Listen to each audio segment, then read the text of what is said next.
Have you ever stopped to think about why some cities are right next to the ocean, or why certain foods only grow in specific places? That's geography at work. It's not just about memorizing names on a map. It's the study of how the Earth's features, things like mountains and climate, which we call physical geography, influence how people live, work, and interact, which is human geography. Think of geography as the ultimate stage for human history and economics. When geographers study a place, they look at several key things.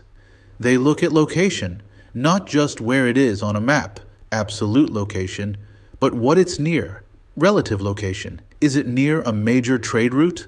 They study the place itself, noting if it's flat or mountainous, wet or dry. Most importantly, they study the interaction between people and their environment. Did the people build an irrigation system to bring water from the river to the fields? That's human-environment interaction shaping the economy. Climate is arguably the single most important factor for an agricultural economy. If you live in a place with a long growing season and regular rainfall, like the Great Plains, you're likely to be a farmer growing corn or wheat. Now, imagine a place that's really dry, like parts of Nevada or Arizona. You can't just grow anything. You might have to rely on ranching, or maybe spend a fortune on irrigation systems to grow crops like dates or cotton. The temperature and precipitation literally dictate how people make their living from the land. Landforms dramatically influence where people choose to settle and build their economy. Flat, open plains are perfect for building massive cities, laying down railroad tracks, and plowing large fields efficiently. That's why you see huge metropolitan areas on plains. Mountains, on the other hand, are natural barriers. They make transportation expensive and difficult, often leading to smaller, more isolated communities. These communities often develop unique, self-sustaining economies and distinct cultural traditions because they don't interact with the outside world as much. Waterways are lifelines. Think about the need for fresh water. Without it, no community can survive or grow. Historically, rivers weren't just for drinking. They were the first superhighways. Goods could be floated downstream easily and cheaply. The mighty Mississippi River, for example, connects the agricultural heartland of the U.S. to the port of New Orleans, making it a powerful economic corridor. Oceans are even bigger highways, enabling global trade and connecting continents. Where natural resources are found creates wealth and also conflict. If your land is sitting on a huge deposit of oil or rare minerals, you have a massive economic advantage. Take the Gulf Coast states, for instance. Their economy is heavily tied to oil and gas extraction. However, if your country has very few resources, you are forced to be innovative or rely on trade. Resource-rich areas often develop an economy specialized around that one resource, while resource-scarce countries might focus on services or high-tech industries. The best historical example of geography determining a civilization is ancient Egypt and the Nile River. Imagine trying to live in a vast hot desert. Impossible, right? Not for the Egyptians. The Nile River would flood every year, depositing a rich black layer of silt, which is incredibly fertile soil. This single geographic feature, the predictable, fertile flooding, allowed them to grow huge surpluses of food, which supported their massive population and complex society. The Nile wasn't just a river.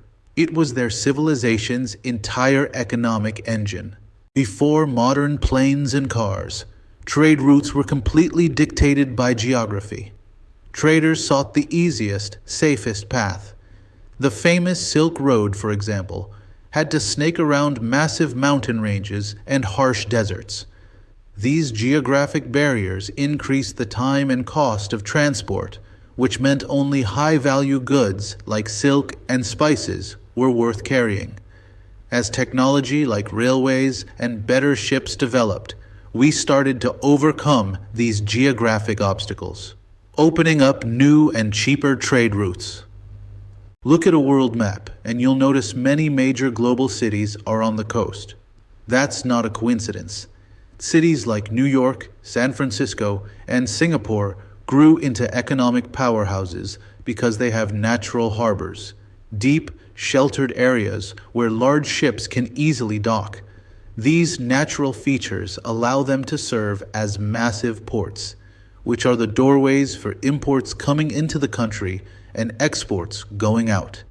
Without a good harbor, it's hard to be a global trade player. Geography doesn't just shape economies. It shapes culture and society too.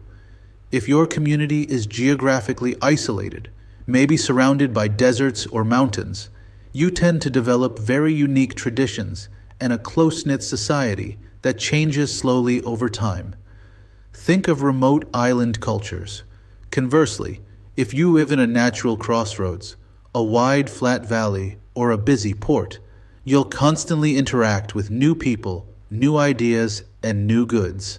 This interaction leads to cultural diffusion, where ideas spread quickly, creating a more dynamic and diverse society. You might think that having abundant natural resources is always a good thing, but sometimes it's the opposite. It's called the resource curse.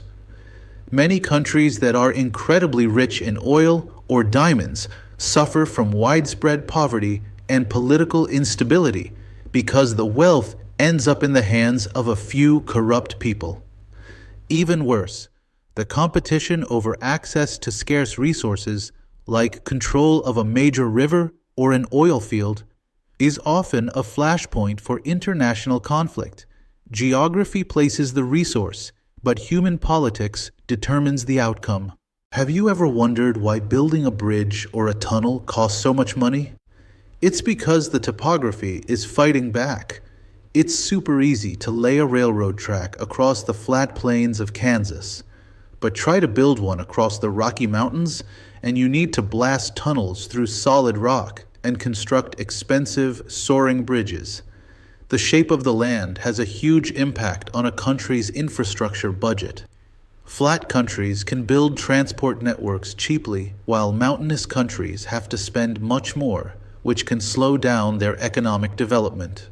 The sheer size of a country presents a unique set of geographic challenges and advantages. A huge country like the US or China has a diverse range of climates, lots of different natural resources, and a large domestic market. This size provides a lot of economic security. But governing such a massive area, getting goods and information from one coast to the other, is a logistical headache. Small countries like Switzerland don't have this logistical issue but must rely on specialization, such as finance or niche manufacturing, to make their mark on the global economy. When people first decided where to settle, they were looking for the best site factors, which are the physical qualities of the land. They needed a place that was easy to defend, maybe on a hill or an island, and crucially, they needed access to fresh water. Early major cities, like Rome or Paris, grew in places where geography provided the best combination of these factors: fertile land, a river for transport, and a defensible position. They were the geographic sweet spots that naturally drew people and business. For most of history, geography was the ultimate barrier. The ocean, the mountain, the desert, they isolated communities. Today, however, technology has vastly reduced the impact of physical distance. The internet allows you to communicate instantly with someone on the other side of the planet, and cargo planes can deliver goods quickly. This process is called globalization.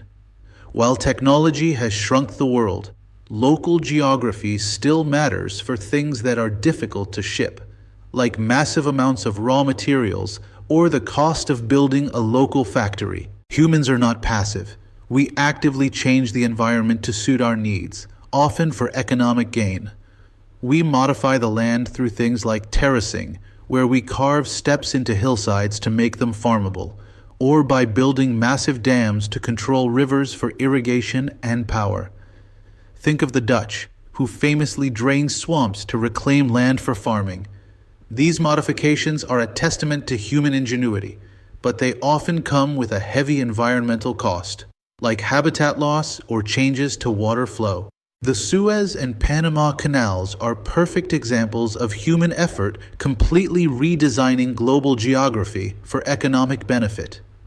Before the Panama Canal, a ship going from New York to San Francisco had to sail all the way around South America. That was expensive and time-consuming.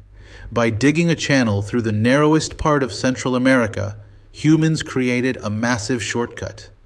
These canals drastically reduced shipping costs and time, essentially rewiring the entire global trade system and cementing the importance of those two locations. Geography determines a community's risk profile. If you live on a coastal area along the Pacific, you are at risk of tsunamis and hurricanes. If you live near a tectonic plate boundary, you face the risk of earthquakes. Dealing with these natural hazards forces societies to dedicate massive resources to preparation, building codes, and recovery efforts. These events don't just cost lives. They can cause catastrophic economic disruption, wiping out years of development and placing a major burden on a country's budget. You can see geography's impact right here in the United States. The Northeast historically thrived because of its many natural harbors, perfect for shipping, which powered early industrialization. The Midwest is famously flat and has rich, deep soil, making it the country's agricultural engine, the breadbasket. Out in the West, access to the Pacific Ocean drives trade, while the mountains hold minerals and the sunny climate attracts high-tech industries. Different geographies created different regional economies. So is geography destiny? Not entirely, but it is the powerful hand that deals the cards. It determines the resources available, the ease of transport, and the type of culture that emerges. It sets the natural limits and potential for a society. While a favorable geography definitely gives a head start, ultimately, it is human choice and technology that determine how a society uses or overcomes its geographic challenges. We can build a tunnel through a mountain, but the mountain always shapes the decision.